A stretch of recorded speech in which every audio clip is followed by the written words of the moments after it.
ሰላምና ጤና ከእናንተ ጋር ይሁን። የተከበራችሁ የአውራምባ ታይምስ ተከታታዮች እንደምን ሰነበታችሁ? ዛሬም እንደተለመደው አዳዲስ መረጃዎች ወደ እናንተ እናቀርብላችኋለን። የጀነራል ምግበይ ኃይለ ጉዳይ ዛሬም አነጋጋሪ መሆኑ ቀጥለዋል። ጀነራል ምግበይንና ሌሎች ሁለት ጀነራሎችን በቁጥጥር ስር አውሎ ተጠያቂ ለማድረግ በፌዴራል መንግስት በኩል ፍላጎት መኖሩና ይህ ፍላጎት ባለፈው ቅዳሜ ረፋድ በጠቅላይ ሚኒስትር አብይና በጀነራል ታደሰ ወረደ መካከል በነበረ ውይይትም አጀንዳው በከፊል ተነስቶ ውይይት እንደተደረገበት አውራምባ ታይምስ ሰምተዋል። በዝርዝር የምናቀርብላችሁ ይሆናል። ተሰናባቹ የትግራይ ጊዜያዊ አስተዳደር ፕሬዝዳንት ጌታቸው ረዳ ከመቀለ ወደ አዲስ አበባ ካመሩ በኋላ ከፌዴራል መንግስት ባለስልጣናት፣ ከዲፕሎማቲክ ማህበረሰብ ተወካዮች እንዲሁም ከዓለም አቀፍ ሚዲያዎች ጋር የተለያዩ ውይይቶች ማድረጋቸው ይታወሳል። ፕሬዝደንቱ በእነዚህ ውይይቶችና ቃለ ምልልሶች ያስተላልፏቸው ሀሳቦች ከማስረጃ ይልቅ ስሜታዊነት የተንጸባረቀባቸው እንደነበሩና አንዳንዶቹ ማስረጃዎች የዲፕሎማቲክ ማህበረሰብ አባላት በአገሮቻቸው የጸጥታና የዲፕሎማቲክ ተቋማት በመደበኛነት ከሚያገኟቸው መረጃዎች እንዳልተጣጣመላቸው እሳቸውን በመረጃ ምንጭነት የሚጠቀሙ ሚዲያዎችም የመረጃው እውነተኛነት ወይም አውተንቲሲቲ በሌላ ሶስተኛ ወገን ለማረጋገጥ አዳጋች ስለሆነባቸው ሳያትሙት መቅረታቸውንም ጭምር አረጋግጠናል። ይህ በእንዲህ እንዳለ ከነዚህ መካከል አንዱ የሆነው ዘኢኮኖሚስት ያሰራጨው መረጃ መነጋገሪያ ሆኗል። በዚህ ዘገባ የአቶ ጌታቸው ሚና ምን እንደነበርም ዘርዘር አድርገን የምናቀርብላችሁ ይሆናል። ኤርትራና ግብፅ የኢትዮጵያን የባህር በር የማግኘት መብት የሚጎዳ ነው የተባለለት ስምምነት ማድረጋቸው ተዘግቧል። የአገራቱ የውጭ ጉዳይ ሚኒስትሮች የቀይ ባህር ወሰን የሌላቸው ሀገራት በቀይ ባህር የመጠቀም መብታቸውን ይገድባል የተባለለትን ስምምነት አድርገዋል ተብሏል። ከዓለም አቀፍ ሕግ አንጻር ሁለት ሀገሮች የሌላ አገርን መብት በዚህ መጠን መገደብ ይችላሉን በሚለው ዙሪያም ባለሙያዎች የሚሉትን ጨምረን ይዘንላችሁ እንቀርባለን። ነቲ ዋና ዓላማና ዝዕንቅፍ ፀረ መጥቃዕቲ ዝገብር ዘሎ ዝረብሕ ዓቕሚ የብሉን ኣራይ ጥራሕ ንእሽተይ ኣዘል ክልክል ክብለለ የፅበየ ኣለኹ እምበር ኣነ ክፅል እየ ሕዚ ወዲ ጎይቶም ፅቡቅ ቀፂለ ኢሉ እቲ ከተማ ኦልሞስ ሒዘየ ኢሉኒ እወ ብፀጋም እንዲ ዘሎ ያዘል ወዲ ያዘል ምሳኻ ምስ ተኣስሩ ሞተራ ኸቡ እንዶ ብቐጥታ ንስኻን ወዲ ያዘሉ ንሲ ዘተኣስረኩም ክልቲኹም እምበር ካሊእ ኣካል ኮ ከተኣስረኩም ኣይኽእልን ባዕልኩም ተኣሳሰሩ 47 ይረኽበካ ኣሎ ሓቀይ። የጀነራል ምግበይ ኃይለ ጉዳይ ዛሬም አነጋጋሪ መሆኑ ቀጥለዋል። የኢፌድሪ የመከላከያ ሚኒስትር በይፋዊ የማህበራዊ ሚዲያ ገጹ ባለፈው አርብ በኪሳራ የተደመደመው የዘመቻ አንድነት እጣ ፈንታ በሚል ርዕስ እንዳስታወቀው በብርጋዴር ጀነራል ምግበይ ኃይለና ግብረ አበሮቹ አደራጅነት አይዞህ ባይነት ዘመቻ አንድነት በሚል ስያሜ በተለያዩ የአማራ ክልል የዞን ወረዳዎች ትንኮሳ ለመፈጸም የሞከረው ራሱን ፋኖ ብሎ የሚጠራው ጽንፈኛ ቡድን ተደምስሷል ሲል ገልጾ ነበር።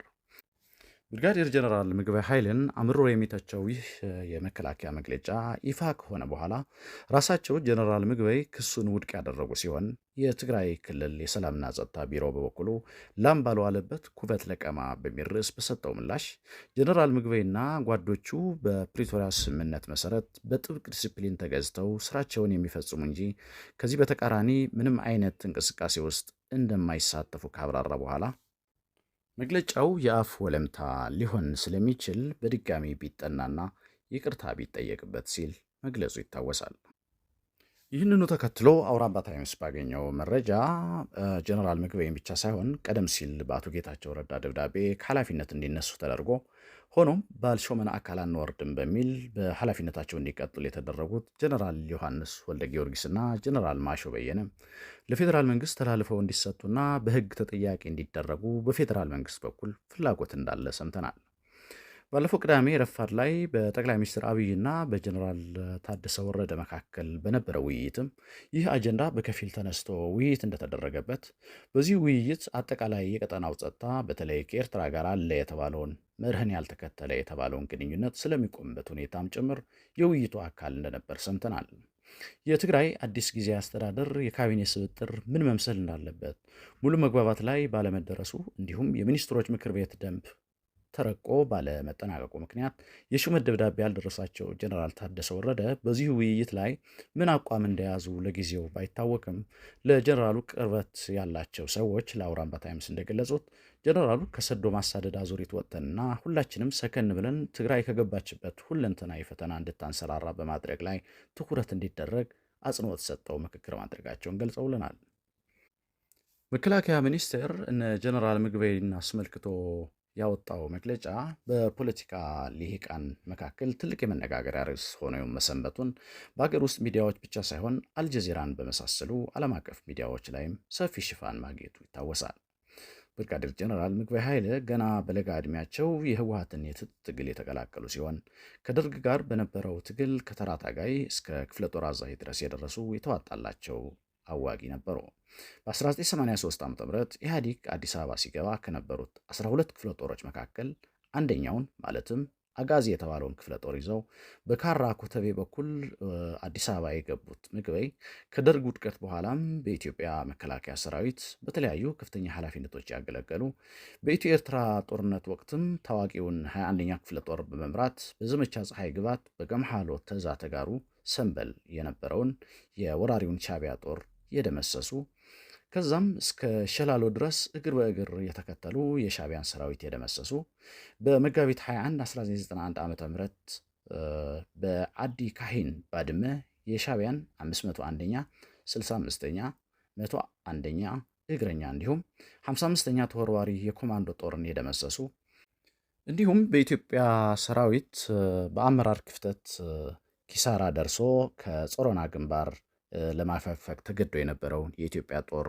ለመደገፍ 21ኛ ክፍለ ጦራቸውን አንቀሳቅሰው ጾረናንና ማይ አይንን የተቆጣጠሩ ወታደራዊ መሪ ናቸው። ከኢትዮ ኤርትራ ድል በኋላም በወለታ ወታደራዊ ማሰልጠኛ አዛዥ፣ ቀጥሎም የኢትዮጵያ መከላከያ ሰራዊት ወታደራዊ ማሰልጠኛ ምክትል ኃላፊ በመሆን እስከ 2003 ዓ.ም ካገለገሉ በኋላ በጡረታ ተሰናብተው እስከ 2010 ድረስ ለ7 ዓመት ገደማ የግል ስራቸውን ሲሰሩ ከቆዩ በኋላ በ2013 ዓ.ም በትግራይ ጦርነት ሲከፈት እንደገና ተመልሰው በመግባት የትግራይ ሬዚስታንስ ትግል በኃላፊነት ከመሩ ወታደራዊ አዛዦች መካከል አንዱ በመሆን እስካሁን በማገልገል ላይ ናቸው።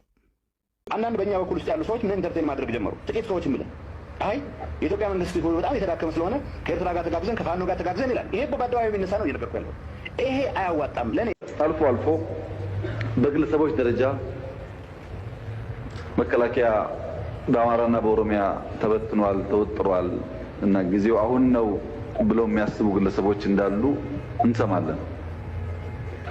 ምክሬ አይመስለኝም፣ አያዋጣም፣ ተውት ነው። ተሰናባቹ የትግራይ ጊዜያዊ አስተዳደር ፕሬዝዳንት ጌታቸው ረዳ ከመቀለ ወደ አዲስ አበባ ካመሩ በኋላ ከፌዴራል መንግስት ባለስልጣናት፣ ከዲፕሎማቲክ ማህበረሰብ ተወካዮች እንዲሁም ከዓለም አቀፍ ሚዲያዎች ጋር የተለያዩ ውይይቶች ማድረጋቸው ይታወቃል። ፕሬዝደንቱ በእነዚህ ውይይቶችና ቃለ ምልልሶቻቸው ያስተላለፏቸው ሀሳቦች ከማስረጃ ይልቅ ስሜታዊነት የተንጸባረቀባቸው እንደነበሩና አንዳንዶቹ ማስረጃዎች የዲፕሎማቲክ ማህበረሰብ አባላት በየአገሮቻቸው የጸጥታና የዲፕሎማቲክ ተቋማት በመደበኛነት ከሚያገኟቸው መረጃዎች ጋር እንዳልተጣጣሙላቸው እየገለጹ ነው። ከዲፕሎማቶቹ በተጨማሪ በነበራቸው መንግስታዊ ኃላፊነት ምክንያት እሳቸውም በመረጃ ምንጭነት የሚጠቀሙ ሚዲያዎችም የመረጃው እውነተኛነት በሌላ ሶስተኛ ወገን ለማረጋገጥ አደጋች እንደሆነባቸው እየገለጹ ነው። አውራምባ ታይምስ ያነጋገረው አንድ በአዲስ አበባ የሚገኝ የዓለም አቀፍ ሚዲያ ዘጋቢ እሳቸውን አነጋግሮ ዘገባውን ወደ ዋናው ማዕከል ከላከ በኋላ አቶ ጌታቸው ያቀረቧቸው መረጃዎች ትክክለኛነት ወይም አውተንቲሲቲ ጥያቄ ስለተነሳባቸው ዘገባው ሳይሰራጭ እንደቀረ ገልጸዋል። እንደ ዘጋቢው ገለጻ አቶ ጌታቸው ከጓዶቻቸው ጋር ስር የሰደደ ቁርሾ ውስጥ በመግባታቸው ምክንያት አንዳንድ ያልተረጋገጡ መረጃዎችም ጭምር በድፍረት መግለጻቸውና ይህ ደግሞ ዓለም አቀፍ የሚዲያ ተቋማቱ ተጨባጭነቱን ለማረጋገጥ መቸገራቸውን ይገልጻሉ። ዘኢኮኖሚስት በትናንትናው ዘገባው በመቀለና በአዲግራት ከተሞች የኤርትራ ሰላዮችና ወታደራዊ አዛዦች እንደሚንቀሳቀሱ ዘገባ ያቀረበ ሲሆን የዘገባው አቅራቢ ቶም ጋርድነር ይህንኑ መረጃውን ለማቅረብ አቶ ጌታቸው ረዳን በምንጭነት እንደተጠቀመ ለጋዜጠኛው ቅርበት ያለው አንድ የዓለም አቀፍ ሚዲያ ዘጋቢ ለአውራምባ ታይምስ አረጋግጠዋል። እንደ ዘጋቢው ገለጻ ይህ መረጃ ራሳቸው አቶ ጌታቸው ከሳምንት በፊት ለእኔም ገልጸውልኝ ነበር ካለ በኋላ ቀደም ብዬ እንደገለጽኩልህ የአውተንቲሲቲ አለመሟላት ምክንያት የሚዲያ ተቋሙ ሳያትመው ቀርተዋል ሲል ገልጾልናል።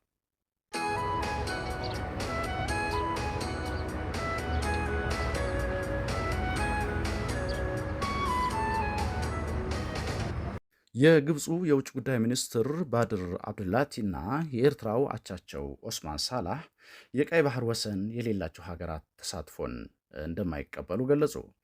በተጨማሪም ቀይ ባህርን መጠበቅና ማስተዳደርን በዋናነት የባህሩ ድንበር ተጋሪ ሀገራት ተግባር ሊሆን ይገባል ሲሉም በጋራ በሰጡት መግለጫ አሳስበዋል።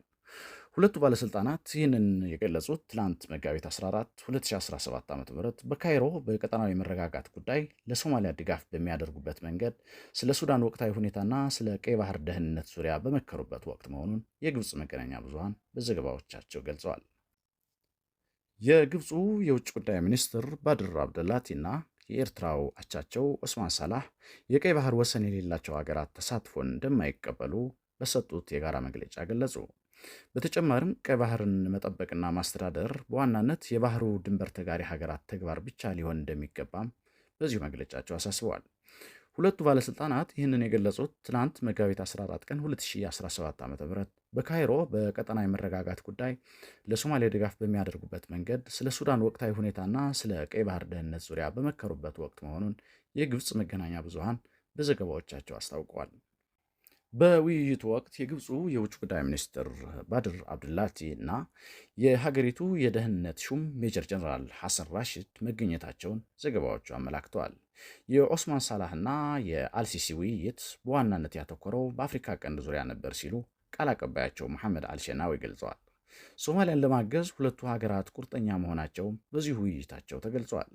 ከዓለም አቀፍ ሕግ አንጻር ሁለት ሀገሮች ብቻ ተነጋግረው የሌላ ሀገርን መብት በዚህ መጠን መገደብ ተገቢ አይደለም ይላሉ ጉዳዩን በቅርበት የሚከታተሉ የዓለም አቀፍ ሕግ ሙያተኞች።